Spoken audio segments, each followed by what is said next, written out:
C-bet, lažybos, lošimo automatai, ruletė, C-bet. Nesaikingas lošimas gali sukelti priklausomybę. Prašau, mielas mano bičiuliai, pagaliau pagimdėjai. Dar ne. Pergalė. Ai, pergalė. Nu ką, pergalė yra pergalė. Šiaip intensyvumas buvo geras, ypač pradžioj. Diktavom sąlygas, diktavom tempą. Aišku, neišvengiam ir pakilimų nuopuolių. Galbūt gale rungtynių vienu momentu išlindo vėl kažkoks nepasitikėjimas komandoje ir dvejonės, kurios galbūt nusistovėjo, nežinau, ypač kai praloždom sunkiai galus paskutiniam atakom ar sekundėm, bet šiandieną va ta pergalė. Žinoma, taisyklių dalykų labai daug, bet pergalė yra pergalė, mes ją įsirašom ir dabar tik belieka žiūrėti į priekį. Kitas dalykas, tai vėl ačiū fanam, kurie parodė pasitikėjimą ir jeigu žaidžiam su apatinės lentynos komanda, jie vis tiek susirinko šiandien gausiai ir mus palaikė.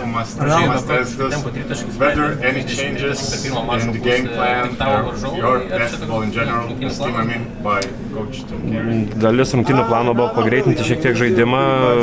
Taip, dalis tritaškių gal ir nebuvo labai paruošti, bet norėjosi žaisti greičiau. Plius pradžia gavosi gerai, kai pataikėm keliese ir įgavom pasitikėjimą. Plius Alba nemažai ir nuo kai kurių žaidėjų rizikuoja. Tai tas keliai mesti pradžioj metimai mums leido ir toliau mesti tos tritaškius. Kokį derinuką naujasis treneris pateikė jums ar važiavo senų dviračių? Daugiausiai važiavom senų savo planu, daug nieko treneris neturėjo laiko pakeisti, vakar viena treniruotė ir tai jinai negali būti kažkokia labai ilga prieš rungtynės, tai kelis, tik tai minimaliai akcentus, galbūt kažką pamintas per trūkelės, jeigu išeita dar kažką ir prieš kai kurį žaidėją dar kažkoks akcentas ir viskas. Tai ką Tuchėri pasakė, pasibaigus rungtynėms čia jau atėjus persirengimų kambarį? Nu, pasveikinu su pergalė ir einam į kitas rungtynės.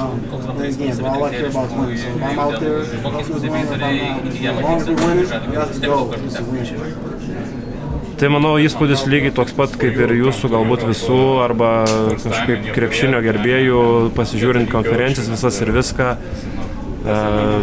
Tai toks ir įspūdis būdavo, o dabar tai sunku dar pasakyti. Nu, žinot, tik kas susipažinom, visi norim pažinti vieni kitus geriau, išsiryškins stiprios silpnos pusės, kur treneris mato, kurį žaidėją galbūt savo vizijoje. Tai labai sunku pasakyti per 2 dienas. Nes tiesiog dabar kažkoks susipažinimo procesas vyksta. Šioje situacijoje smagiausia dėl Lekavičiaus rekordai 10 minučių ir 10 minučių. Tai žinoma, už Luką man smagu. Jau rungtynės praeitos buvo irgi neblogos Lietuvoje, Kėdainiuose, kai žaidėm, tai smagu matyti Luką, kai jisai taip jaučiasi užtikrintai. Ir, kaip pasakyti, šitoj komandoje mums visi yra svarbus, ir Lukas, ir Edmondas, ir visi kiti.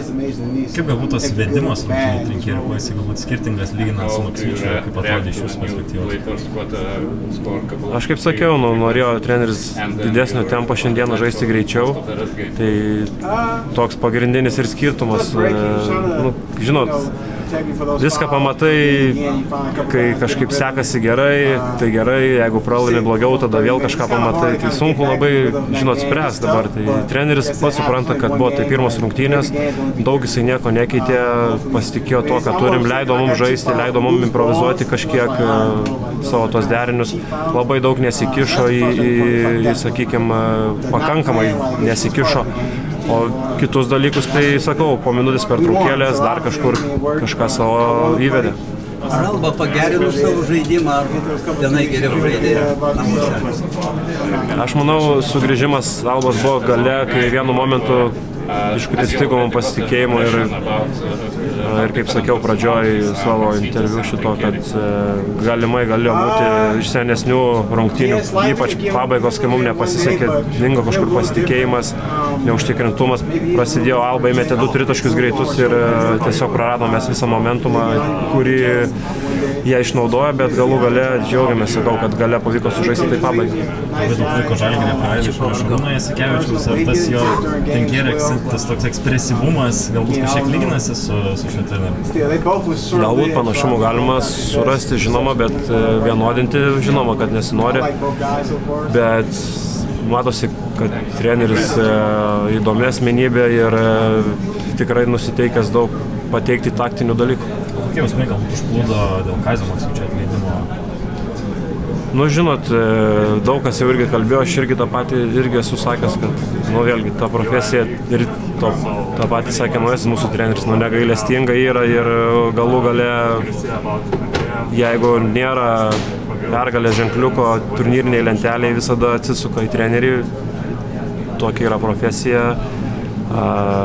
O mums žaidėjams, kaip pasakyti, nėra laiko paprasčiausiai kada galvoti apie tai. Atėjo naujas treneris, kuris pilnas idėjų, jisai nori mus vesti į priekį, nori pergalių ir mes turim klausyti, ką jisai sako. Kalbant apie tą atkrintamųjų situaciją, Trinkėriai užsiminė, kad bus 17 finalų, dabar jau liko 16. Kiek realu išlaikyti tą tempą, tą 16 rungtynių, tą finalų tempą?